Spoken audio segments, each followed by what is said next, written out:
नसल्ली अला रसूलिल करीम क़ाल नबी सल्लल्लाहु अलैहि वसल्लम अना ख़ातमुन नबिय्यीन ला नबिय्य बअदी। नमाज अच्छी, रोज़ा अच्छा, ज़कात अच्छी। नमाज अच्छी, रोज़ा अच्छा, ज़कात अच्छी, हज अच्छा, जिहाद अच्छा, मगर मैं बावजूद इसके मुसलमान हो नहीं सकता। न जब तक कट मरूँ ख्वाजा मदनी की इज़्ज़त पर, न जब तक कट मरूँ ख्वाजा मदनी की इज़्ज़त पर, खुदा शाहिद है कामिल मेरा इमा हो नहीं सकता।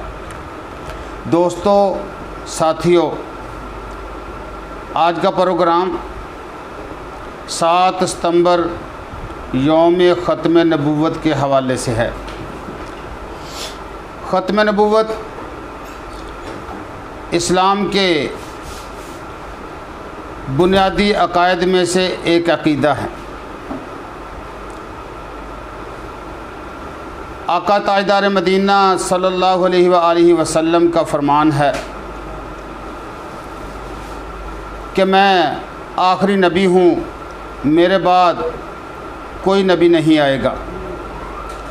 और एक जगह पर फरमाया कि यूँ समझ लो कि एक ऐसा मकान हो कि जिसके अंदर सिर्फ़ एक ही ईंट लगने की जगह बाकी हो। वो ईंट वहाँ पर लग जाए तो वो मकान मुकम्मल हो जाता है, फिर किसी और ईंट की जगह बाकी नहीं रहती। तो फरमाया कि जो नबूवत वाला मकान था उसके अंदर सिर्फ़ एक ही नबी की गुंजाइश बाकी थी और वो मेरी सूरत में मुकम्मल हो गई। फरमाया कि मेरे बाद कोई नबी नहीं। और एक और जगह पर फरमाया कि लो काना बादी नबीयुन लकाना उमर, कि अगर मेरे बाद कोई नबी आना होता तो फरमाया कि वो उमर होता। दोस्तों, ख़त्म नबूवत जैसे बुनियादी अक़ीदे के ख़िलाफ़ साजिशें इस्लाम के आगाज़ से ही शुरू हो चुकी थी। आका करीम सल्लल्लाहु अलैहि वसल्लम की ज़िंदगी के अंदर ही आखिरी दिनों में मुसलमा कज़्ज़ाब लानती ने दावे नबूवत कर दिया। इस मसले की अहमियत इस कदर ज़्यादा है कि मदनी करीम सल्लल्लाहु अलैहि वसल्लम ने ख़ुद एक लश्कर तरतीब दिया और उसका चीफ़ और सिपा सालार उसामा बिन ज़ैद को मुकर्रर किया और उस लश्कर की रवानगी का हुक्म दे दिया कि जाओ और जाकर मुसलमा कज़्ज़ाब से जिहाद करो और उसकी सरकूबी करो। अभी लश्कर की रवानगी नहीं हुई थी कि आका करीम सल्लल्लाहु अलैहि वसल्लम इस दुनिया से पर्दा फरमा गए। इस मसले की अहमियत को समझने के लिए मैं बता रहा हूँ कि हज़रत अबू बकर सिद्दीक़ रज़ी अल्लाह ताला अन्हु जिस दिन अमीरुल मोमिनीन मुंतखब हुए, जिस दिन खिलाफत का ताज पहना, सबसे पहला फ़ैसला जो हुआ, मशावरत हुई। हालांकि बाद सहाबा किराम ये तजवीज़ दे रहे थे, ये मशवरा दे रहे थे, ये राय दे रहे थे कि अभी इस लश्करों को रवाना न करें, क्योंकि मुजाहिदीन इस्लाम के हौसले टूटे हुए हैं। आका दो आलम सल्लल्लाहु अलैहि वसल्लम के फ़िराक और जुदाई के सदमे की वजह से हमारे अंदर वो वलवला और जज्बा मौजूद नहीं जो आका करीम सल्लल्लाहु अलैहि वसल्लम की ज़िंदगी के अंदर होता था। और अगर कभी कोई गम और परेशानी का सामना भी करना पड़ता तो आका करीम सल्लल्लाहु अलैहि वसल्लम का एक मर्तबा चेहरे की ज़ियारत कर लेते, दीदार कर लेते तो वो गम और परेशानी ख़त्म हो जाती थी। लेकिन अब वो कैफियत बाकी नहीं है। लिहाजा ऐसा ना हो कि फ़तह हासिल करते करते कहीं शिकस्त का सामना करना पड़ जाए। अभी कुछ दिनों के लिए इस कारवां को मुलतवी कर दीजिए, इस काफ़िले को ना चलाया जाए।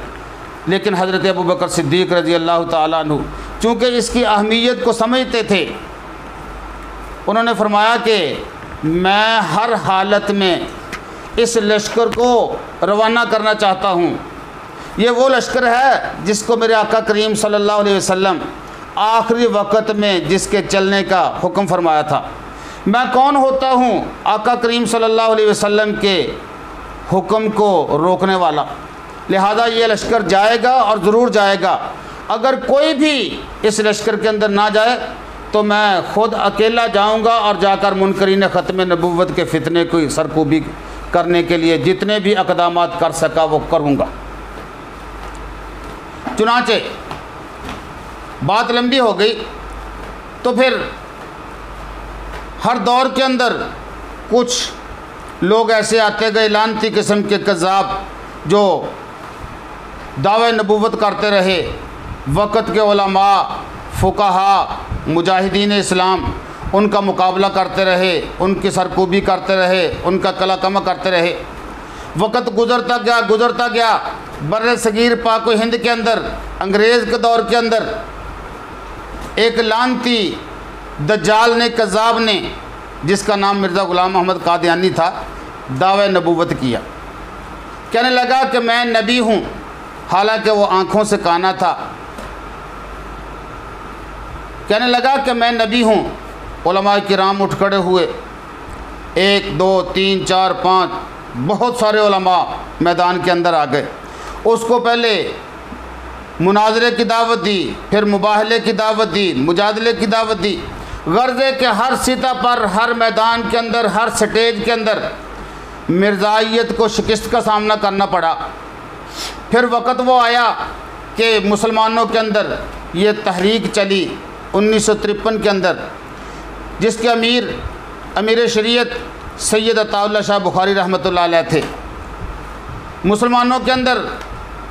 मुसलमानों ने यह मुतालबा किया कि मुनकरीन ख़त्म नबूवत को, वो मिर्ज़ाई हो, कादियानी हो या कोई और हो, उसको पाकिस्तान के अंदर कानूनी तौर पर गैर मुस्लिम अक़लियत करार दिया जाए। चुनाचे इस तहरीक के ने ज़ोर पकड़ा और जगह जगह जलसे, जुलूस, मीटिंगें, सेमिनार मुनक़िद होने लगे। एहतजाज का सिलसिला ज़ोर पकड़ता गया, लेकिन कि वक़्त की अंधी हुकूमत ने मुसलमानों के जज्बात को दबाना चाहा। चुनाचे कुर्बानियाँ लगनी शुरू हो गई। 1 2 3 तारीख़ कहती है कि हज़ारों की तादाद में मुजाहिदीन ख़त्म नबूवत ने अपना खून पेश किया, अपनी जानों के नजराने पेश किए। बहुत तादाद के अंदर लोगों ने शहादत का जाम नोश किया। फिर उलमाए किराम ने वक्ती तौर पर एक मसलहत, एक दानाई का रास्ता इख्तियार करते हुए वक्ती पसपाई इख्तियार की। 21 साल फिर मेहनत की मुआशरे के अंदर। 1974 के अंदर फिर वो वक़्त आया कि मौलाना मुफ्ती महमूद साहब रहमतुल्लाह अलैह, मौलाना ग़ुलाम गौस हज़ारवी रहमतुल्लाह अलैह, मौलाना शाह अहमद नूरानी रहमतुल्लाह अलैह, मौलाना मोहम्मद यूसुफ बिन्नौरी रहमतुल्लाह अलैह और मौलाना अब्दुल कादिर रोपड़ी रहमतुल्लाह अलैह, ये वो हज़रात थे जिन्होंने फिर असम्बली के अंदर तहरीक पेश की। चुनाचे असम्बली के अंदर बहस, मुबाहसा, तरह तरह की बहसें हुई। वहाँ पर कादियानियों का जो सरबराह था उस वक़्त मिर्ज़ा नासिरुद्दीन, उसको भी बुलाया गया। उलमाए किराम ने उससे मुबाहसा किया, मुनाजरा किया, दलाइल, बराहीन, मंतकी तौर पर लोगों को कायल करने की कोशिश की।